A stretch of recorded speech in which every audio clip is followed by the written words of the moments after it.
प्रकाश की तरह दोषों का नाश करके अंत मन को स्वतः ही प्रकाशित कर देते हैं। इसमें जीव का क्या कर्म होगा? वैसे इसमें तो हमें पूरी केवल भगवान की कृपा ही कृपा दिखाई देती है। हमें मनुष्य शरीर भगवान की कृपा से मिला, ना कि हमारे कर्म से। क्योंकि शास्त्रों में जो वर्णन पाया गया, जैसे हमारे यहाँ श्री सेवक जी महाराज बहुत बड़े महापुरुष थे, उनका संस्कृति मांझ बरियाई के पायो मानुष देव व्रता कत डारत। संस्कृति चक्र चल रहा है, उसमें रोक दिया और बीच में से निकाल के जीव को मनुष्य दे। किस लिए?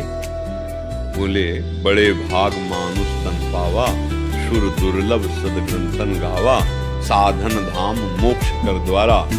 ये मोक्ष प्राप्ति, भगवत प्राप्ति के लिए देखो मनुष्य शरीर मिला भगवान की कृपा से। अब हमको क्या करना चाहिए, क्या नहीं करना चाहिए, ये विशुद्ध ज्ञान कहाँ से होगा? बोले सत्संग से होगा।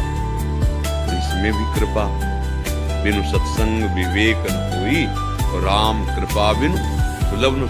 देखो भगवान ने कृपा कर दी, सत्संग दे दिया। अब सत्संग में आपको कैसे चलना है, किस मार्ग में चलना है, जब ये बात पता चली तो चलने का उत्साह भी भगवान दे दिए, चलने का बल भगवान दे। मुझे लगता है कृपा ही कृपा है, केवल समझ जाए। अगर अहंकार करेगा तो नष्ट हो जाएगा, अर्थात तो सही दिशा पे नहीं जा पाएगा। और कृपा को देखेगा तो संभलता हुआ पहुंच जाएगा। जैसे माँ जब बच्चे को चलाना सिखाती तो ऐसे चलाती है, चलो ऐसे हाथ क्यों करती, किधर भी गिरे वो माँ की गोद में गिरेगा। तो ऐसे ही भगवान जब प्रथम सीढ़ी पर कोई चरण रखता है सतमार्ग पे, तो करऊं सदा तिनके रखवारी। क्योंकि लड़खड़ा सकता है ना, जी में बालक राखे महतारी, ऐसे चला।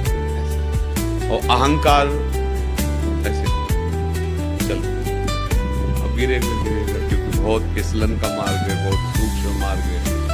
मुझे लगता है अगर सत्संग मिल गया मानव देह के बाद तो बहुत बड़ी कृपा हो गई। अब आप ये सहयोग कर दीजिए कि जो नहीं करना वो ना करो, जो करने के लिए कहा जा रहा है वो कर लो, ये तुम कृपा कर दो, तो बढ़िया काम, बहुत जीवन मंगलमय हो जाएगा।